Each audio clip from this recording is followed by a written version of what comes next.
lounge in the Bank Plus studio. Check it out.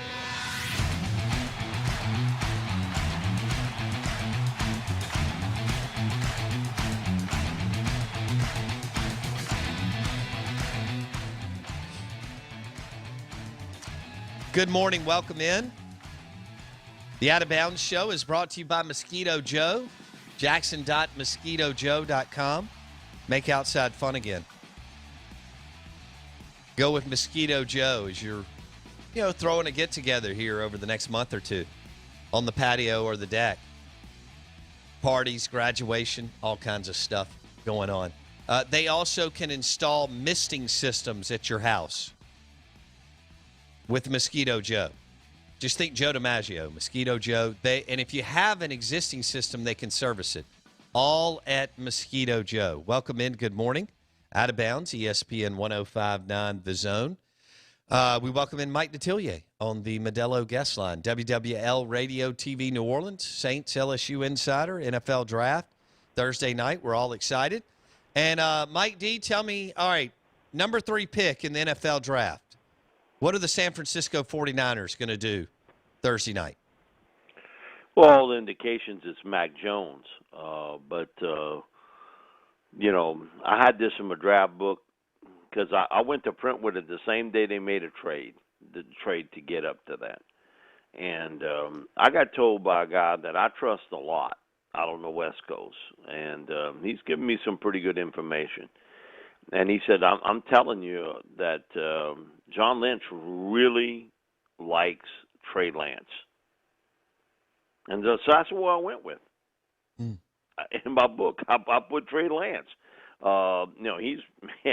He's been pretty close on a lot of these deals, if it's been Raiders, 49ers, whatever. And, I think Trey has the most upside of any of the quarterbacks. And all I know is this. You can get saddled on a bad football team, and it destroys you as a quarterback. And whoever gets that spot at 3, and you're sitting pretty good because you got a coach that knows what to do with a quarterback. You got 2 terrific receivers with Deebo Samuel and Brandon Ayuk, and Kittle's healthy. You got him at tight end. The one thing they know how to do is protect.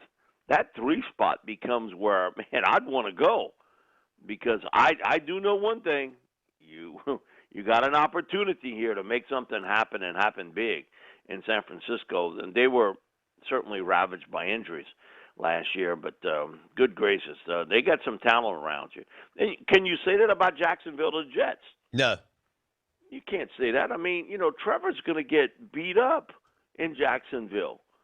The bottom line that they're not building this unbelievable offensive line around him. The Jets, who knows what the hell they're doing? I'm old enough. I saw when Joe won it. I was a kid, and now he's doing AARP commercials. So that's the last time the Jets won anything. And Zach Wilson's not a real big guy, and he's going to get racked there too. So San Francisco becomes the spot. I mean, because of the talent around you and the coaching. So, everything points in Mac's direction. But it's funny, that day, that comment was made, hey, Lynch really likes Trey Lance. Okay. At number 4, Mike Detillier on the Modelo guest line. The Atlanta Falcons. First of all, there's talk that they're going to shop Julio Jones and something may happen after June 1. So you may want to hit on that. And then what direction do you think Atlanta goes with the 4th pick in the draft? That Julio Jones situation, don't you think that's coming directly from Atlanta? I mean, why does that leak now? Right. We've heard nothing about any team inquiring about Julio Jones because of the contract. So that's coming directly from the Falcons camp. They let that loose to see if there were anybody out there that would give them, value for Julio. And the contract's just awful for the Falcons. It's great for Julio, though. And listen, I'm never against somebody getting paid, man. Listen, you get paid, that's great. But that's coming directly from the Falcons. So I'm interested to see how far that goes at this stage. I think they'd like to trade back, but I don't think they want to go too far back. If they keep that fourth pick, Kyle Pitts would be difficult to pass. He would really be difficult to pass. And so if there's a team looking to move up, if it's for Pitts or if it's for, let's say they go with Mac Jones at 3, I think there would be a lot of interest in Trey Lance at 4. That I think that would be a target spot. But I think Atlanta doesn't want to go too far back because their main problem is on defense, and I think they want a shot at least one of the top defenders. If it's Surtain, if it's J.C. Horn, Micah Parsons. So you don't want to peel back that far because you can see probably 9 of the top 10 picks are going to be on offense. And then you may have a little run on the defensive side, especially at the cornerback position. All right, Mike D on the Out of Bounds show. Cincinnati at 5.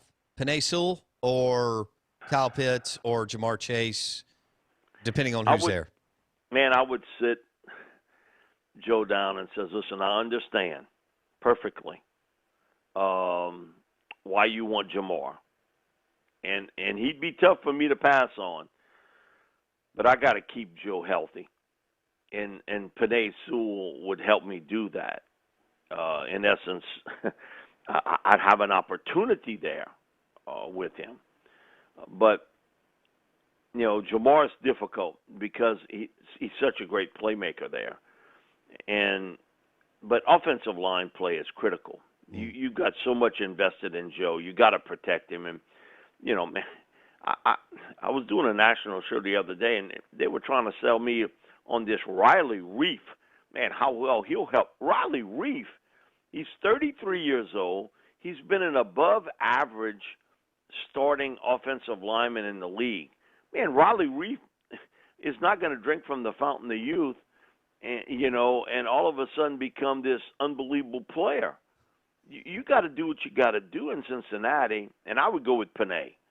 And tell him, listen, we'll pick Sewell, and then we'll come back around in round 2, and we'll get you a receiver.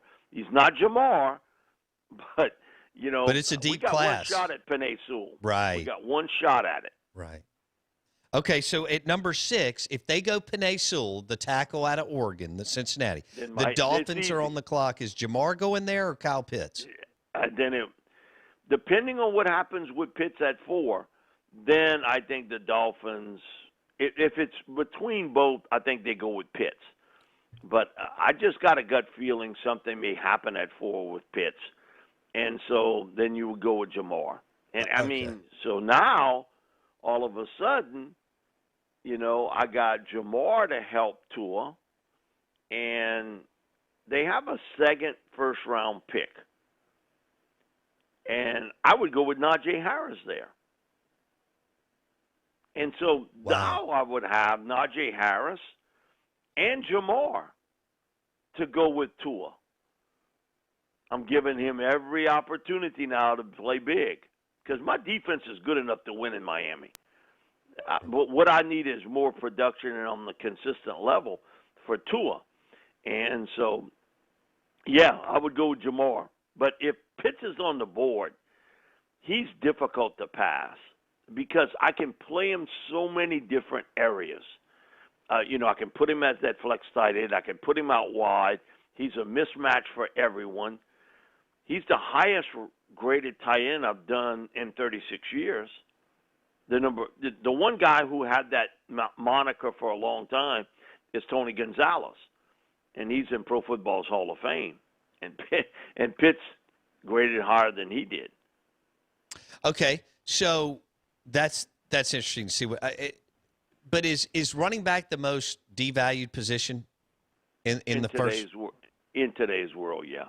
And yet, I think you'll have two, and Najee will be the first one off the board, and then I think it'd be Etienne from Clemson. But I'm telling you, Javonte Williams from North Carolina is a guy a lot of people like. He's been part of a rotation at North Carolina along with Carter, but a lot of people like Javonte. And I wouldn't be surprised, he's a very early second-round pick. And so where there's some devaluation, look, last year we had to wait till the 32nd pick to get the first running back selected. And it was Clyde, and so it is devalued today. And you can, we've seen it. Track record says you can get that running back in the second and third round. That's pretty doggone good. Well, all right. So, Mike, Detroit with Jared Goff and a Saints assistant that you're familiar with, I think Dan Campbell. So they got Jared Goff.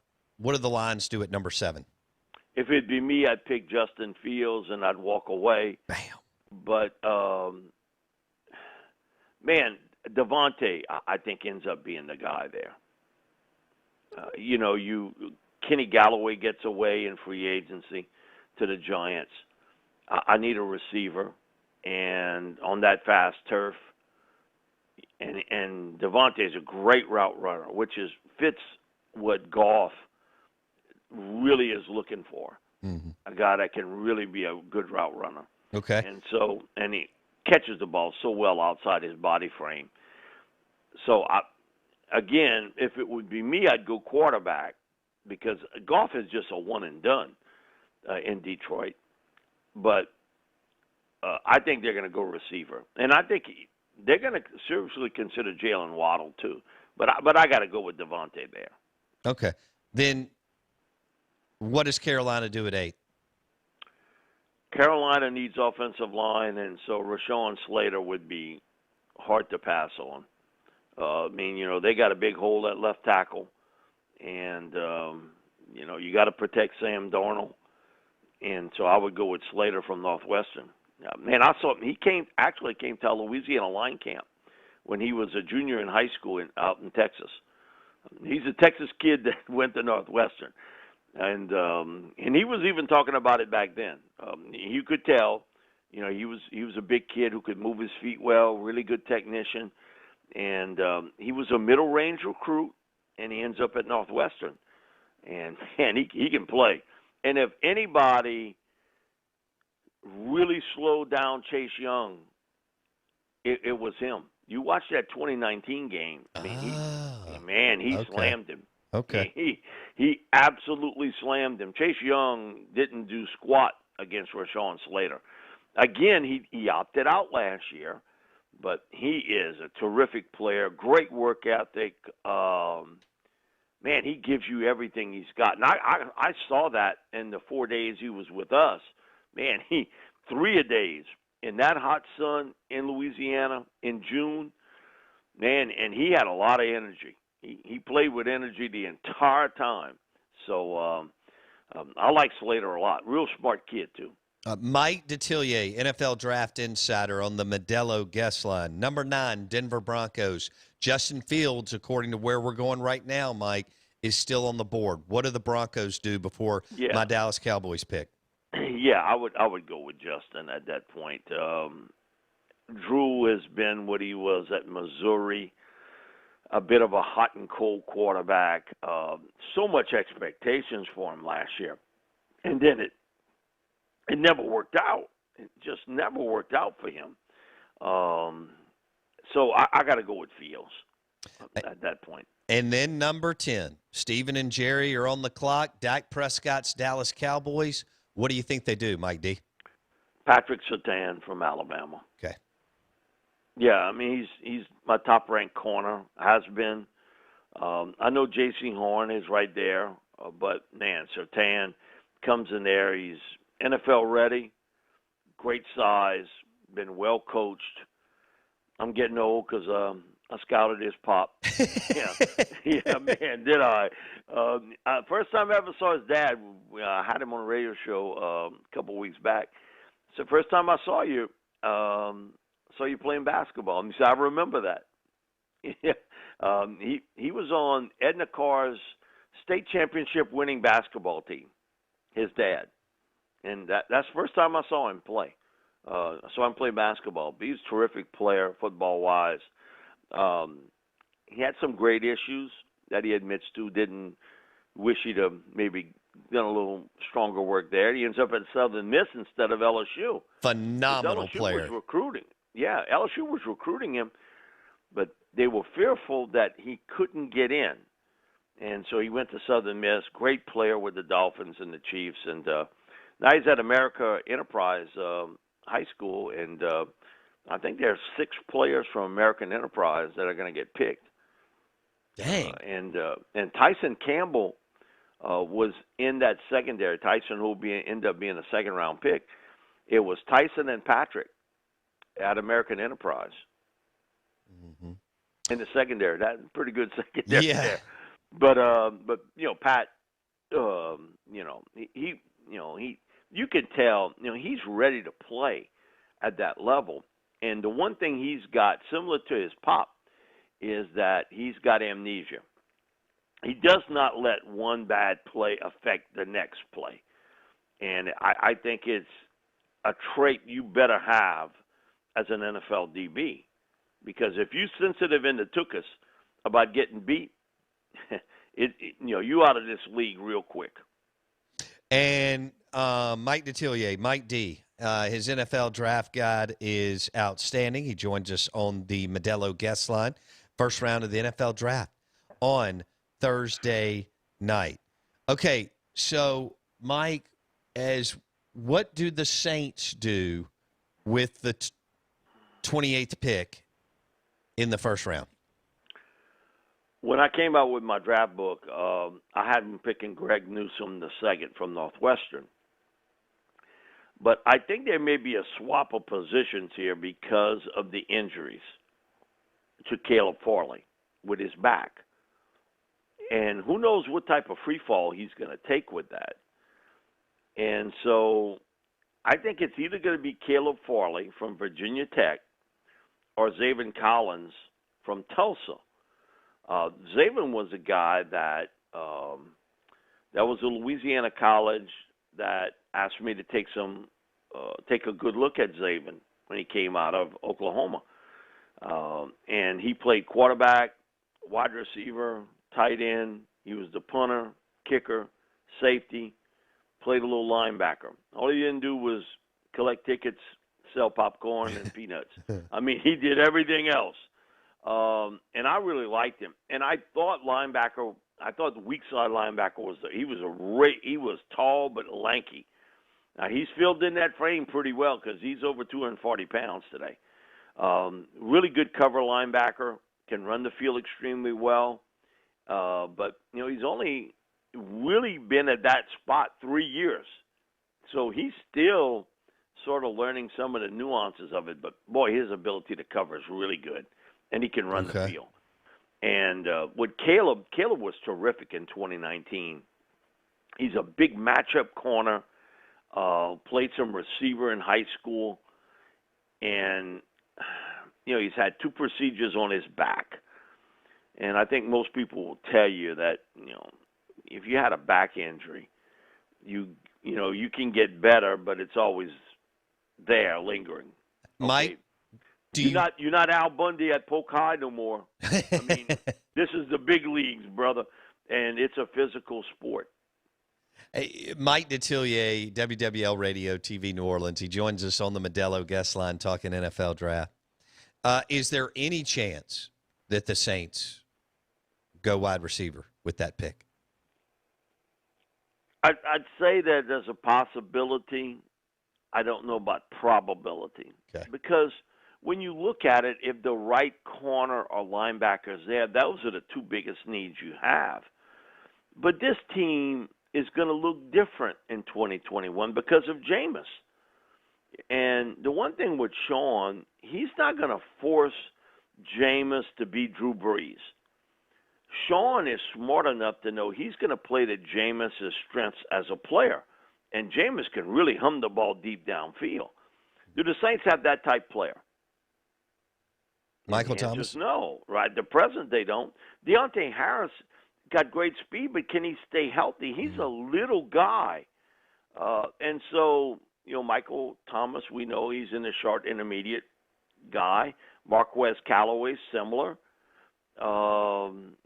Traquan, he has kind of flirted with that, but he's more of a middle range target. I think Sean's going to go after a speed guy there. Now, I don't know about round 1 or round 2, because that would be where I think you will try to fill in those needs, secondary and at linebacker. But in the 3rd and 4th round, that's where I think they'll go for a wide receiver. Okay. All right. Well, that makes sense. Will the Patriots, what will Bill, how much time? We got 2 minutes. What will Bill Belichick and the Patriots do at 15, and will they move up? I think they're a likely team to move up for a quarterback. I just think that Bill, who has been hyper-aggressive, now I'm talking to Rick Venturi about this, and Rick coached with Bill, and he told me, he said, he's different this year. He's taken a lot of chances with free agents, spent a lot of money, and he said, I just got a feeling that he's going to change his draft philosophy too, and he's going to want to grab that really good young quarterback to groom, and that means trading up. Now, here's the deal. You got to find a partner to do it, because if you're picking 5, 6, 7, and to drop to 15, that's not the players you're talking about at this stage, okay? When you're picking in the top 10, you sort of know those guys. For you to get to 15 is a different group, and so that means a lot of draft capital. But the way Bill has selected in recent years, man, he may be better off trading in picks, because very few of those guys have worked out. For as great a coach as he's been, he's not been a great talent evaluator. If you look at it over the past 5, 6, 7 years, he has not been a good college talent evaluator, and he's got good scouts around him. It's just him wanting to run the show himself, and that's where he's made some major mistakes. Not so much veteran free agency. Those players he knows. It's the college talent where he's really stumbled. We'll leave it there. Mike Detillier, he will be locked in Thursday, Friday, and Saturday. NFL Draft Insider, WWL Radio TV New Orleans. And Mike joins us on the Modelo guest line. Mike, should be exciting. Have a great week. Thanks, bud. Thank you, Bo. John, I look at John Gruden here on the TV. You know that he'll screw up the draft. Because Mike Mayock's not making the decisions. It will be Gruden. And the Raiders. Is this year 4 for Gruden or year 3, Blake? Okay. Live in the Bank Plus studio. The show is brought to you by Mosquito Joe. Make outside fun again. Get your house sprayed so that you can enjoy the deck and patio. And if you need a misting system installed or serviced, Mosquito Joe. Think Joe DiMaggio. Mosquito Joe.